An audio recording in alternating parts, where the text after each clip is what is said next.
Welcome to the Greatness Garage Podcast, the place where small businesses get big answers. I'm your host, Brad Borkus, founder of Epitome Coaching and Consulting, and this is the Greatness Garage. Welcome, everyone, back to the Greatness Garage. We are so excited to have you. Derek Blacksher is joining us today, and I'm so excited. He is the owner of F45 and has a new book coming out. He's so value connected and so committed to his principles. You're going to love the stories that come out of this one, and you're going to put some nuggets in your pocket to use for yourself later. So, Derek, welcome to the Greatness Garage. Yeah, Brad, thanks for having me. Yeah, it's awesome. Yeah, I just love it. good. So you've done so much, and you've got so much exciting stuff to coming out right now. Introduce yourself to the Greatness Garage. Introduction. I'm a native Texan, born and raised. I've been married for 15 years. My wife Lindsay, got three kiddos. My oldest, my daughter Briley, and then two sons, Daxon and Jet. And they're 11, 8, and 5. So our house is loud and crazy. And trying to manage businesses, it's people think that we have it all figured out at times, but it's absolute chaos. And we love it. Pursued a professional baseball career for almost 10 years before going into business. And, I credit a lot of what I learned in that journey to where I am today in business. And I'm sure we'll get into that. But post baseball, started a personal training business where I would do personal training, traditional personal training in the morning, and then I would have baseball instruction in the evening. So I was really burning at both ends. I was, 5 a.m. to 11 a.m. Pretty much Monday through Friday, and then I would work in the afternoons with baseball 3 to 9, and that was for 2 years. That was an everyday schedule. I would typically log in, anywhere from 8 to 9 hours on Saturdays. So had opportunities to make good money in that, but quickly realized, my daughter Briley, she was I think 3 at the time, and I realized this is not the life that I envisioned. And learned a lot from that. And so lots of lessons learned from that journey. I as you mentioned earlier, I have an F45 fitness franchise, F45 Greatwood. I opened that February 3rd, 2018. And out of that have grown a performance coaching business called Fortified for Life. As you mentioned, also recently completed my first book called Built for Storms, which That's a big is deal. yeah, man, I'm super excited. Set to release November 4th. And some of I guess where I have a lot of fun in what I do, I also lead backcountry backpacking leadership retreats called the Fortified Man. And then also have a father and son retreat business where we take father and sons camping and really teach principles, what we call Fortified Five. So, I really just love the space of coaching and developing men. That's really, my mission, I feel is to fortify more men, and we can get into that. But it really just, I love this space of coaching and human performance and just developing and leading people. I guess, a fun fact, I don't know if you've ever heard of something called a Masogi challenge. This is a Japanese tradition where the Masogi warriors would stand under a freezing cold waterfall for like 24 hours. And it's kind of a purification process. And it's been westernized, of course, as things have. And so this year, beginning of the year, I'm doing a Masogi challenge. So I think it was January 13th, I want to say, but it was this year. And it was like 36 degrees, freezing rain. And for 12 hours, I hiked just back and forth on the local trail system. And it was such a neat experience. I say neat. Neat might not be the word I would use, but it was a very enlightening experience. And we can get into that some more. But that was a fun fact. If you're interested in a Masogi challenge, look it up, and it's quite interesting. And pick it for tips. Yeah, because it's interesting. You look at that stuff when you get to the raw elements of it, and it strips everything away. There's an opportunity to really connect with yourself in a way that you typically can't. Yep. So Yeah. that's awesome.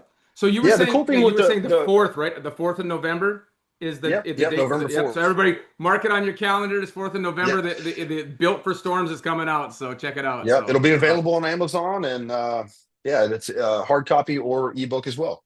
that's awesome. So our first segment is I wish I would have. I wish I would have done more of. I wish I would have done less. I wish I'd done it differently. And this just really helps everybody else kind of connect with mistakes that we might have made or things we've learned through our time and maybe fast track them on a couple bit of lessons. So, Derek, I wish I would have. Take it away. Yeah, we would have understood systems in a business, quite honestly. I knew no other way other than just, strap on the boots and let's get after it. And, I think there may be a place for that early on in someone's business career. But what happened is about 6 to 7 months into putting up the studio, again, I was very much what they call a solopreneur, right? I was doing everything. I was cleaning toilets. I was taking out trash. I was vacuuming. I did literally everything. I was making sales calls, also coaching 40 classes a week at the studio. And so really, I mean, it was pretty consistent logging in 90 to 100 hours a week was pretty consistent. And about 6 or 7 months in, I remember it was a Monday night. I was in the front of our studio, and all of a sudden we'd gotten finished with our last class of the day, and I just body was like done, right? And so I remember we've got these sleds that you push, for exercise. And I remember just sitting there, and I think I sat for 40 minutes without moving. And I remember one of our coaches, she was working with me, and she was super concerned, like, what is going on? And I just was done. My body was completely just done. And she ended up calling my wife, super concerned. And what happened? I ended up being able to get to the doctor, and I had gotten diagnosed with overtraining syndrome. And I was Wow. thinking, what in the world? And so what this, probably some ego and pride in there. And I said, overtraining syndrome, like, I'm a former professional athlete. Like, I understood it in that space, but what are we talking about in business? This makes no sense. But man, got blood work done. I mean, my blood work was so jacked up. I was all out of whack. And so that's a really, I wish I would have, had I known systems and delegation. I don't even think I knew what the word delegation meant back then. So it was, that was definitely a wish I would have, Yeah. moment where, we're really just, it was a, I don't know, you don't know what you don't know type of moment. Yeah. And I just said, I'm just going to grind out and bootstrap this. And it just, Yeah. kind of came back and bit me a little bit. And Derek, what I love about your share right now is I think almost to a person we can almost sit out there going, that's me. That's me. Because we Mhm. get that. And it's interesting how many times I've had clients that have come to work with me even that what brought them there was a heart condition, a failure of some form of the body, of the physical body, a failure of the relationships. It's like we're smart, but then we're really dumb. And like it's like we Yeah. don't see it. And then all of a sudden it's not until that crash and that absolute just like destruction of where we go, oh, I or my relationships might die here, and then we actually Mhm. then and we take the steps to move that. So that's great. Yeah. Yeah, what a great show. Yeah, that's Yeah. And some profound. things I learned in baseball, I was a right-handed pitcher, and, I really got caught up in that chaos, I guess, of opening up a new business. And there was a thing I used to do when I was pitching, and you're pitching in front of thousands of people, right? You're Mhm. the guy on the mound, you got the ball, you're in the spotlight. But what I learned in baseball was simply to step off, right? Just step off the rubber, take a deep Mhm. breath, and refocus. And I didn't carry that principle on to business in that moment because it was just so fast. It was so much going on that Yeah. really all I needed to do is step off, take a deep breath, reset, refocus. But again, I had never practiced those muscles in a business setting. So I just didn't know how to do it at the time. Yeah. So I think there's a And, lot of and parallels in baseball that apply in business and life. yeah, and I think what the challenge sometimes, like in the baseball, like you said, the crowd is yelling and it's there and it's Mhm. powerful. It's I would say it's the difference between being acute and then in business it almost seems chronic. It sneaks up on you, doesn't it? Like you Yep. didn't realize Yep. you needed to step off until you should have stepped off a long time ago, right? Yeah. Yeah. Yeah. Interesting. Yeah. Interesting. Absolutely. That's so Absolutely. cool. Yeah, so and as you wish you would have, like it's interesting how you get to look back now, right? Mhm. I really appreciate so much that your share there because others, as you listen to this and you don't have the systems I'd like to have, that investment is worth more than you can say from the financial return or the Mhm. upside, the growth of the scaling of the business, which is the beautiful term. Now we want to scale fast. More than just the ability to do that, there is your life is at stake at some level, right? And understanding that. So awesome. Yeah. So when we Yeah, I ask, think I wish I'm, oh, good, good. I think maybe looking back on some signs that this was kind of coming into place. I hear you saying it was acute versus chronic, and I think there were signs I probably ignored, Mhm. quite honestly, Yep. and that was really in the home setting, right? Of it's and I think for a new entrepreneur, or even someone that's seasoned, I think it's important to answer the question of what are you willing to sacrifice? Because Mhm. what I sacrificed was the mental and emotional presence at home. I was fortunate to be at home at times, but man, I wasn't there. I was Yep. physically Yep. there, but mentally and emotionally, I was just non-existent. And so it really hurt my life. It hurt the family life. Thankfully, we were, uh, I would venture to say my kids probably don't remember. So I guess that's one silver lining there. And, Yep. my daughter was 3 and my son's brand new, 6 months old. So we were in the heat of just craziness, brand new business, 3-year-old and a brand new baby. So why not Oh, just throw us all in the right. fire? But, I think, just being more cognizant, again, where I am now, I've got really have deputized men in my life to hold me accountable to this. And again, none of that existed when I first started. So I really do think it's important to have those people in your corner that care about you and they're going to look out for you and are going to call you out when you get out of line a little bit. Yeah. And I want to call something out here and focus on everybody to understand. Listen what he said, deputize men or deputize people in his life. He's given them the authority. He's given them the responsibility to call him and hold him into his guardrails that he's established. And I think I really love that you said that. And coaching, sometimes people come to coaches for that. But you also got to really have that in your daily life, and then coaches we can actually help kind of reach out and clarify next level stuff that shows up, right? But and I love that you it's funny too, right? You recognized that the way that you were running early on training and then doing the morning training and then the evenings baseball. I can't run like that. But then we shift ourselves into something and we tend to run the same thing, and we burning it out. We're not getting enough family time, and then we go over here and don't get enough family time. And it's not until you recognize going, oh, I could lose the love of my life. The thing that I have said and I said is the most important thing in my life. I'm putting at risk, and you became aware of that. That's impressive. Yeah. Yeah, absolutely. And things started to shift a little bit, honestly, when I hired a coach. I remember the one of the very first questions that really moved the needle. It was the most simplistic question, but he asked me, my coach, he said, "What $15 an hour jobs are you currently doing that you could hand out to somebody else, hire somebody else for?" And I literally made a list Yep. of jobs that I feel like I could pay someone. Maybe it's not the exact $15 for somebody, but a job that's a little bit more mundane that you could hire someone else to do, and not what I call your zone of genius, right? Yep. Well, man, that was such a meaningful exercise because I mean, it ended up being a pretty extensive list, and it led to Right. hiring my first employee that was not a coach. With our business, it's just coaches. We're hiring coaches to coach classes, and that's it. Yep. Didn't have anyone else to do admin work or just some of these other odd end jobs. And man, that list was so helpful. And it really kind of gave me a blueprint of, hey, here's really how to. I'm going to make a job description off of this, Yep. and I am looking for a person to do these things. And so that was kind of the first step in this delegation and getting some things off my plate. And it allowed me, you know, in the business world, they say, you got to stop working in your business and work on your business. And Sure. Yeah. I had no idea what that meant. And I was very much in it, 0% working on it, just all in it. And that was kind of the first step, I guess, to learning, some of this delegation and Yeah. being able to hand off some Let, things. let me ask, because I think this is going to be really good for especially for businesses coming up. And kind of is just what I have found is a really big challenge is that when you say this, you make this list, right?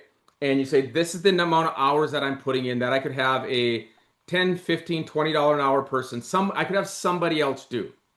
Mhm. And then you say, well, this amount of hours it takes me. And so they're probably going to learn. So it's going to take 15% more, right? This is the amount of hours it has.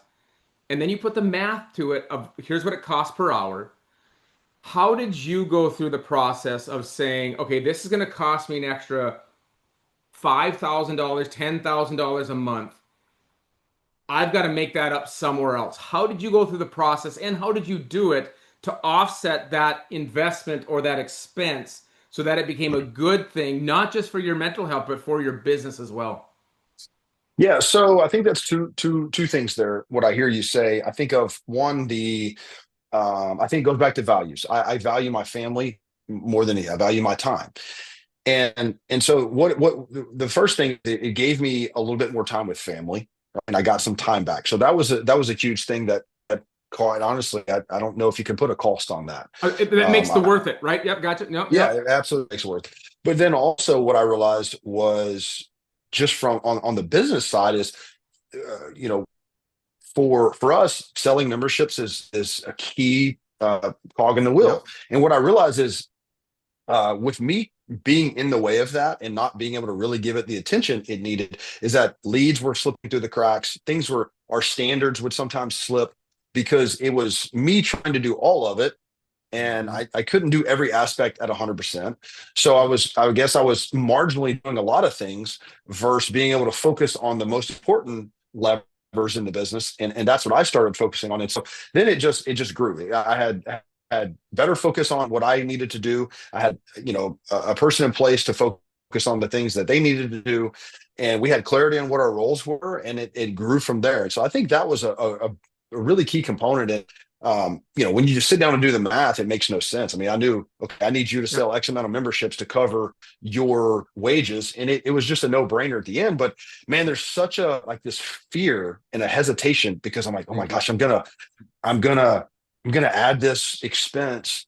And so it's like you got to take this leap of faith, but yet you're not sure if it's going to be there. And then after the Yep. fact, it's like that was an absolute no brainer. Like, why did I Yeah. do this 5 years earlier?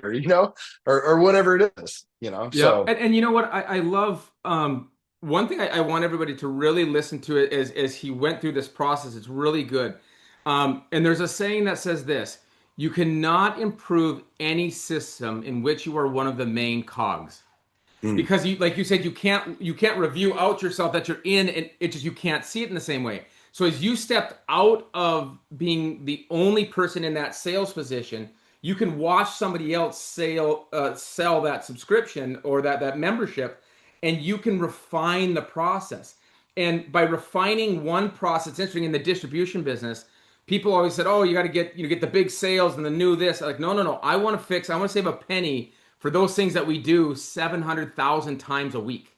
Like mm, and then you make a lot of headway there. So is it something that's important and you tweak it? You present to those memberships, and if all of a sudden you went from a 40% close to a 45% close, that's significant. To a 50, like mhm, all of a sudden, and for mhm. people to understand that you're not going to see. And I love that you said that leap of faith. When you look at it from where it is, there is the things that hold us back are fear and shame and self-doubt and that way that we judge ourselves. And if we step out of it and assess it as a business, working on that business and treat it and say, should we do this? And then it takes the faith and the leap. I love that you mentioned all of that.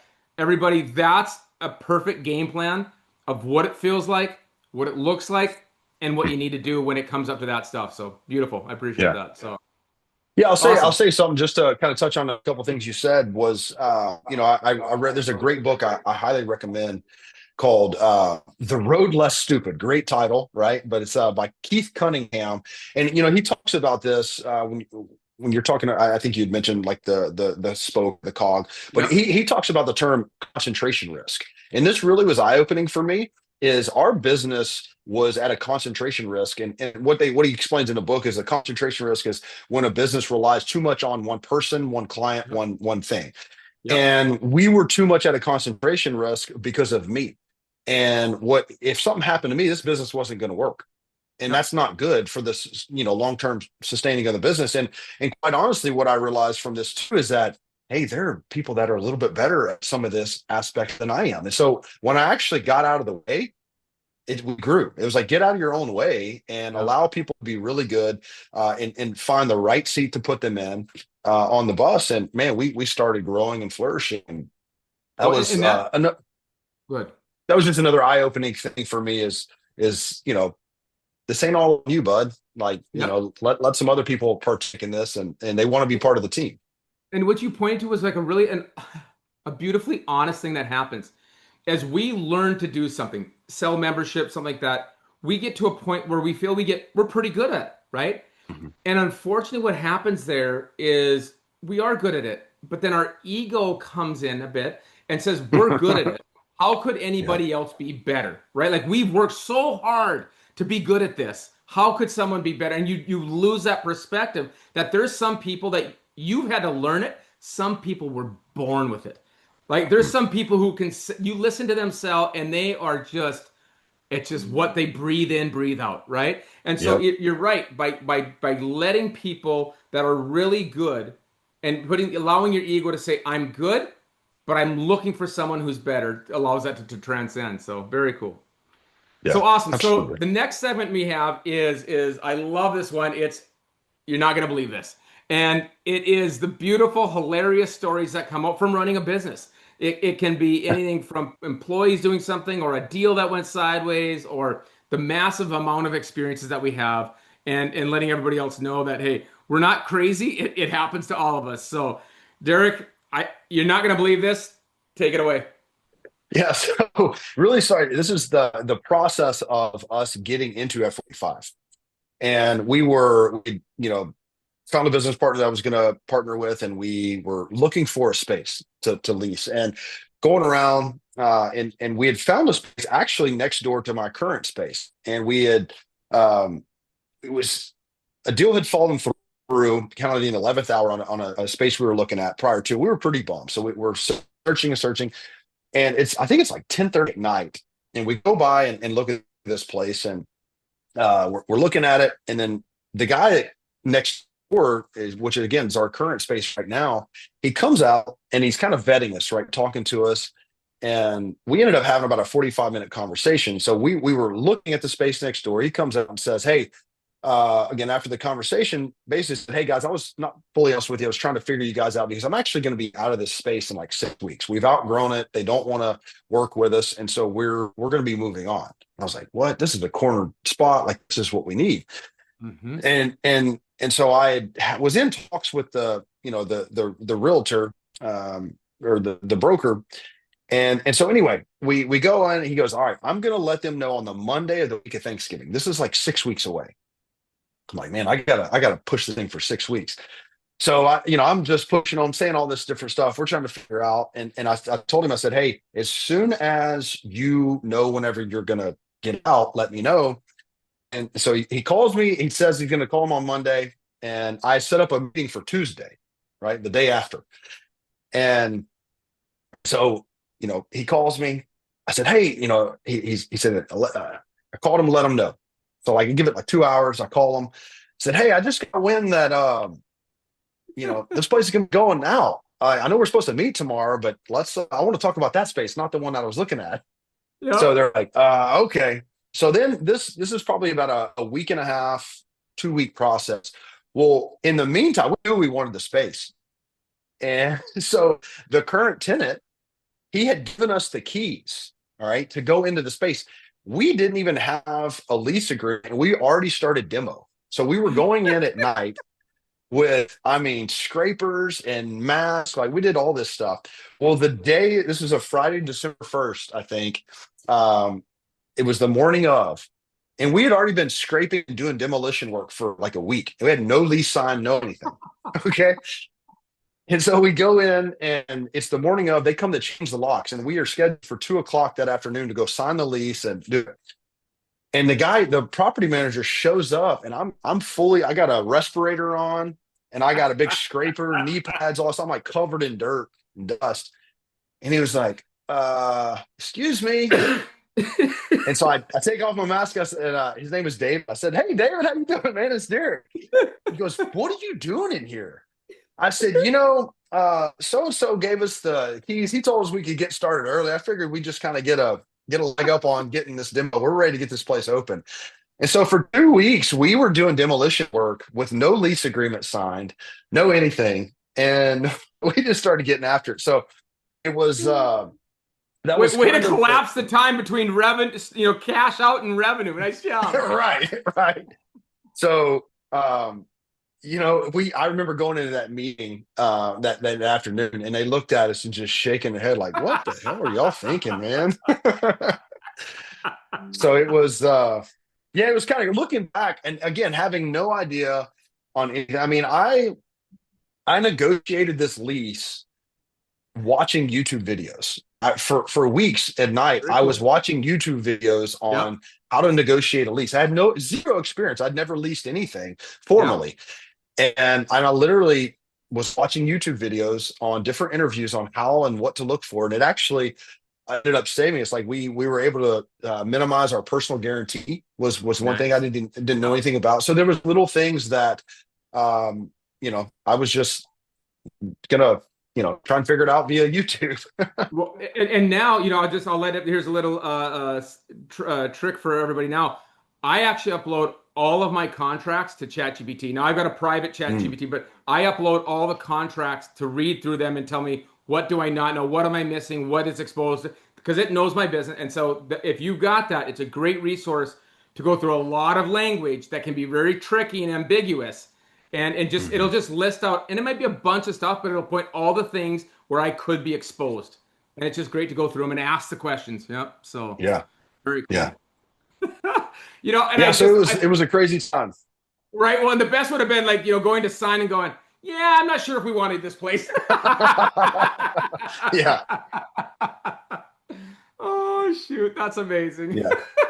But Oh, a big takeaway from that though was, and it's carried us on really what we do, but it taught us to act with a sense of urgency. Quite honestly, yep. we were ready to take action, and I really think taking urgent action matters in business. I Yep. think it's gotten us where we are today. It's also kind of bit us in the butt at times, but I Sure. think it has returned a good investment by really just taking action.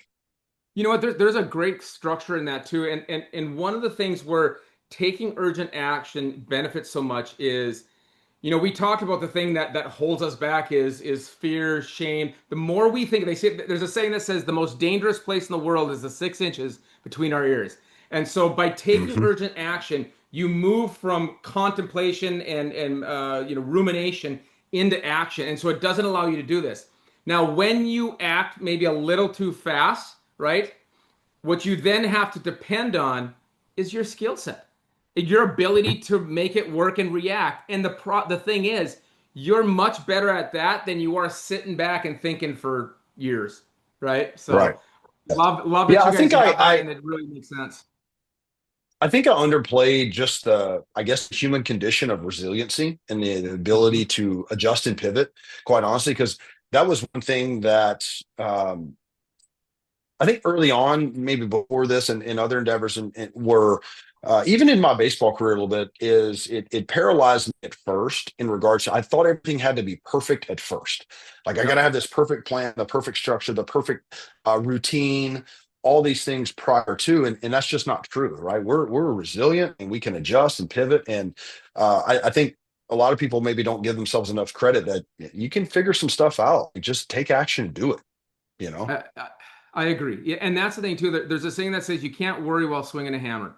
And I mean, when you're focused where your fingers are at, right? Like you're not worried about all the stuff. Might it rain today? Like you're getting that done. And so I agree. That makes a lot of sense.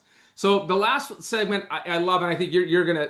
This is a sweet spot for you because as we've talked together, are very intentional about language and stuff like that. And so it's called the aligned language. And what is it? It can be quotes, it can be scripture, it can be mantras, it can be just words that have guided you or your business as you've gone through life to creating your vision. And so, aligned language, Derek, take it away. Yeah, so when I was thinking about this, I came up one of the phrases that we talked about a lot was launch the plane and build it in the air. And that was kind of goes back to that taking urgent action. Now, sometimes when I look back, I think, hey, we launched the plane, we built it in the air, right? When I think now, Proverbs 29:18 says that where there is no prophetic vision, people perish. And I do believe in establishing a vision. There's no Yep. question about it. One of the things I guide clients through when I work with is I have them create a tombstone statement, and creating, thinking with the end in mind of what does that really look like? And what I coach people through and encourage them is, we it's important to have a vision, and then it's important to be aligned with that tombstone statement, because I believe in creating alignment from that tombstone statement, right? This is, what is your tombstone actually going to say? Down to what I call the daily non-negotiables. And if what you're doing today is not in alignment with your tombstone statement, I often pose the question, then why are you doing it? Right. But it does start with a vision to create, this plan. But again, the what I see is that can sound kind of like an oxymoron, so to speak. Yeah. Yeah. Um, but so often people get so hung up on the vision that they don't take action. And so that's where the launch the plane and build it in the air. We definitely took that at 45, and on many things. Another story with that is we signed the agreement, and every month, the beginning of every month back then, this is almost 8 years ago, they had a franchise onboarding the first week of every month, and it was in El Segundo, California. We signed it, and then I think an hour later booked flights, and then like 2 days later we were there. So we just show up on a Monday, the first week of October, and they were like, "Who are you guys?" And we're like, "Oh, we're Derek and Chad. We just signed a franchise agreement. We're here for the new franchisee induction." We're like, there's a process to get like all this going. Right? I said, "Yeah, we already signed it. We're ready to go. We're here. Like, can you guys get us here?" So Yep. they made an exception for us, and got us on board. We were just ready to get this thing. I mean, Yep. we from signing to opening was 3 months. From signing the Wow. franchise agreement to opening our business took 3 months. And back to kind of taking the urgent action. One of the things that we negotiated, we had 8 months of no royalty, and we had 5 months of no rent. And so Oh, with us taking action, by the time we got to, the 5 months, we were already covering rent. We were already, had a membership base. yep. And then we got to the royalty, we were already profitable. And so basically we were profitable by the time we opened, because we had taken the action to negotiate some of these, rent abatement and the royalty abatement. So it was a huge win in that of again, taking that action though allowed us to get ahead, and we weren't dragging it out. I mean, there was story of franchises that didn't open for over a year, and then there's called paying royalties, and it just Mhm. it just drains you, it bleeds your Yep. cash, and so very important uh to take action. So all I'd say that with the aligned language, I believe in taking action. I've maybe probably approached it a little bit more, trying to have a little bit of a vision in place now, moving forward than back then. So, I think there's a yin and yang there. It takes Yep. taking action and understanding you can pivot, but also not just, blindly shooting randomly, Yep. Well, and I want to speak back to something like what you did is, and I want everybody to kind of listen. Here's another nugget you get from this episode is, because he read through, did the YouTube on how to do the contracts. Businesses do not go out of business because they're not profitable. They go out because they no longer have cash. And so the cash management, even if you start and you don't get profitability even in the first year, to have cash that is needed. And so by not only starting with cash to have a little bit that you need to be able to get through it, but also the strategic things you can do to push off cash to where you can cash flow, extremely important. So being aware of that, great share, Derek. Thank you so much for everyone. That's great for that. So yeah. awesome. Yeah, I think on that note too, the cash thing, we were very disciplined, and we had a lot of success early on, but we had, again, kind of going back to a vision, we had a number in mind. We said, "Hey, we are going to get the bank account to this number before we take a single dime." Nice. And so we were able to do that. And why that's important with us, we opened February 3rd of 2018. Well, 2 years later, we have a global pandemic, and if you're in Right. being in the fitness space was not a Not great good. space. Yeah. And so we had lost 75% of our membership base, Oof. and we were able to withstand, man, we did all kind of crazy things to keep it open, keep the doors open. Yep. but we were able to really survive, I think, because we were disciplined early on and had cash reserves. I mean, Yep. if we Yep. didn't have cash, I mean, we wouldn't have survived, quite honestly. Yep. So I'm really grateful that we did that. And because at the time, new in business, you want to see some fruit from it, right? You're seeing all this account grow, you're seeing the cash in there, and you want some of that, right? If Yep. you're in business to make money, and I wanted some money, but Yep. it was important to have that discipline and to set a bar. We knew that, okay, here's our 3 month operating expense. We knew exactly what that number was, and so that's what we were able to hit. And really looking back, really grateful we were disciplined in that aspect. What I love about that too is that it's interesting that when people are when we're building a business, when we're scaling a business, with all that stuff, you don't have to get everything right. But there's key areas: profitability, right? Or profits, or the cash, making sure you're managing that cash right, the people, right? And the product. In those key areas, if you get those things right, and even the main thing and the main thing, right? Like Covey, right? Keep the main thing in each of those areas. If you get those really right, it will carry through a lot of things that you're looking to do. So that's cool. Yeah. Hmm. Yeah, absolutely. Yeah. So, One Ashley, other thing I'll share I with want to you. ask a question. Go ahead. Go ahead. Okay, I want to ask a question. So, in Built for Storms, give me a phrase, a quote, a theme, a thought process there in Built for Storms that really that we can use in our lives. So I think, again, I go back to the established vision, and I think so often people are settling. And what I talk about in the book is I talk about a Zoe life versus a Bios life. And a lot of this book was built on the scripture of John 10:10, which says that thief comes to steal, kill, and destroy, but I've come to give you life to the full. And so there is a little bit of defense and offense there, right? And I think, when I went through a couple iterations of the title of the book. I came up with Built for Storms. It originally was going to be The Fortified Man, right? Trying to really write to men. Got some put out some questions to different people, and matter was generational, but with the feedback was every time I think of this, I think of cereal. I'm like, cereal? And they're talking about fortified cereal. I'm like, well, Gotcha. that's not what I'm going for. And so then I kind of transitioned to Built for the Storm, right? Yep. And then I realized, well, life is not just one storm. We're going to get a lot of storms. Yep. Yep. And so, my coaching brand is Fortified for Life. And a lot of this is built around the idea of a fort and being fortified. And the language I use in that is like, the walls of a fort are ramparts. And so we go through kind of these 10 main elements, or what I call ramparts, in the book. And really what it does, what I've learned in coaching, is it's so important to create awareness. And so what Hmm. I do in here is I help people systematically walk through creating awareness for where their ramparts are potentially weak and breaking down, right? Where is Satan potentially going to attack? And so in the second half of that life, Christ came to give us life into the full. The Zoe life is a full life. It's full, abundant life.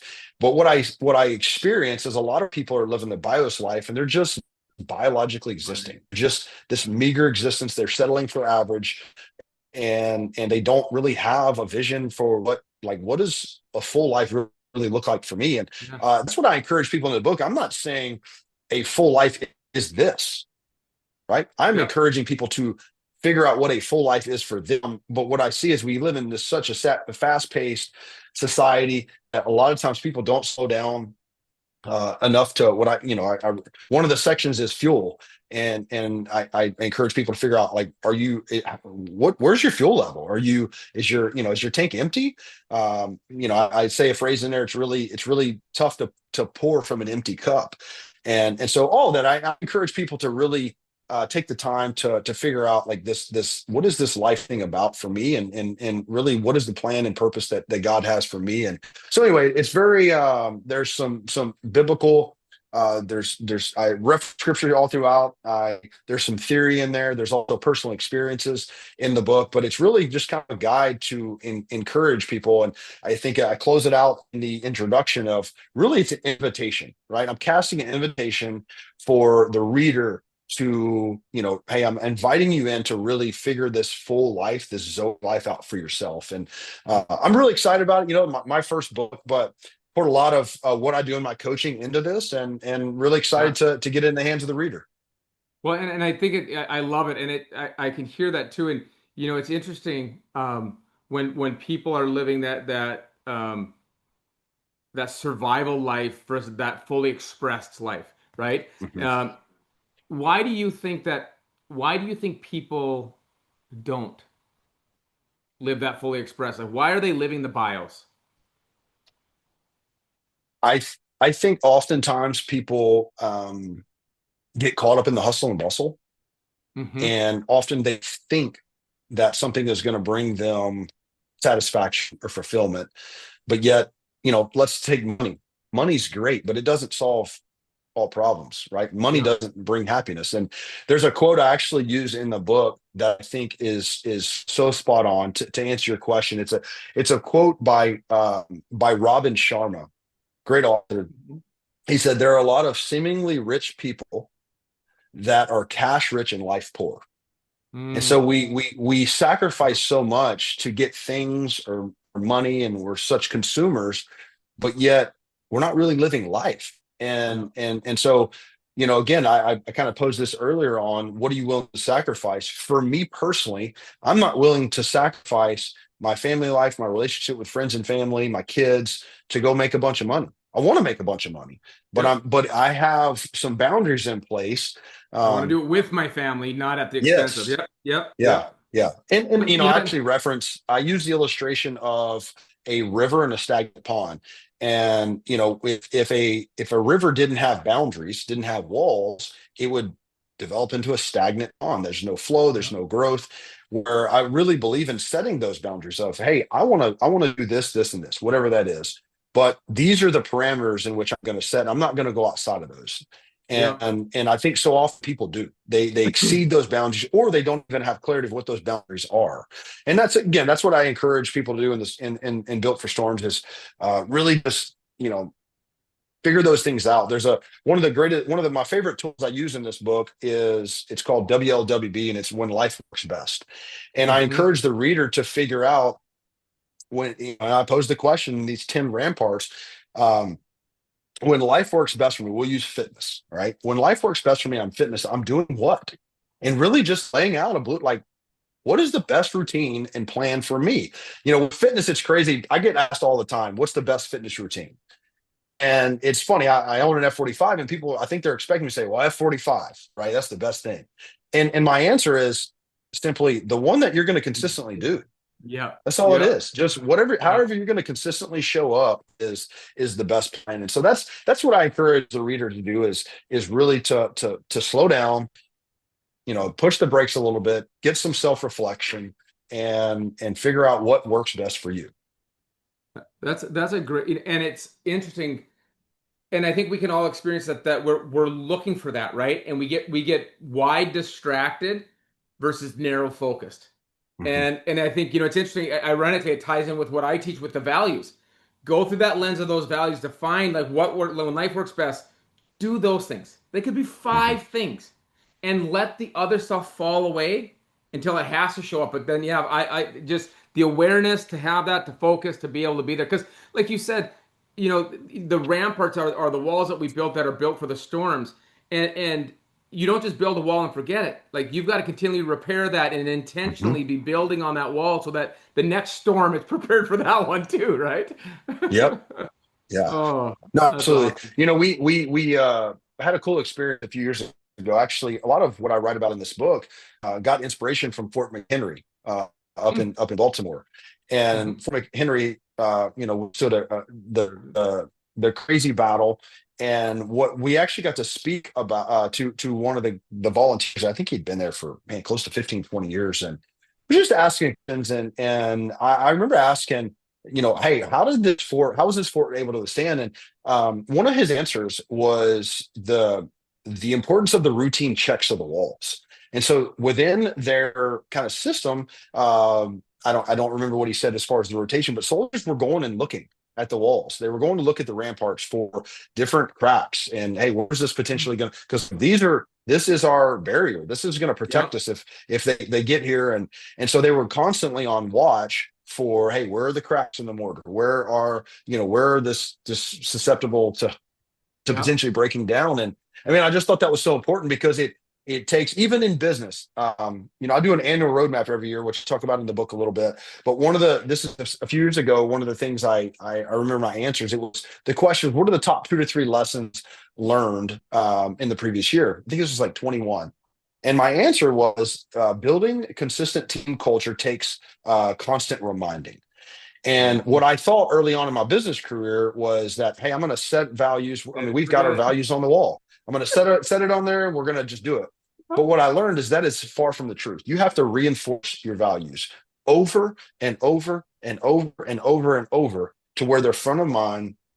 And that was a big lesson learned. But it's just this idea of reinforcement. So many people, it's like, yep, check the box, did that, but yet it's like, again, coaching people, I hear it all the time. People set an annual plan, but then they do it in December, right? And then they don't look at it again, that Yep. plan, until the December the next year. It's like, well, how do we know where we need to pivot and adjust? And so anyway, again, that's some of the stuff I talk about in the book, just different systems to create some accountability, some reinforcement on, actually following through and again, reflecting. So, hey, this and this happened, so I need to pivot and adjust a little bit on, what the next quarter is going to look like, and so forth. So yeah, I'm really Yeah. excited about it. Well, and you know what? And I think we're excited. So November 4th is going to be out. Check it out. Derek, thank you so much for sharing the insights with the Greatness Garage. Greatness Garagers, go back and watch this again. Listen to those nuggets, pull them out, what serves you. And this is what the Greatness Garage is about. It's about business owners helping business owners and sharing ideas, thoughts, having conversations that you guys get to pick up little nuggets and referrals from, and hopefully use in your business. So thank you all for joining. Derek, thank you so much for your time. We appreciate you so much. And everybody, see you on the next episode. Remember, action is what makes this information all worth it. If you need help figuring out what that action is, go to callwithbrad.com and we'll get some clarity and help you figure out what that should be.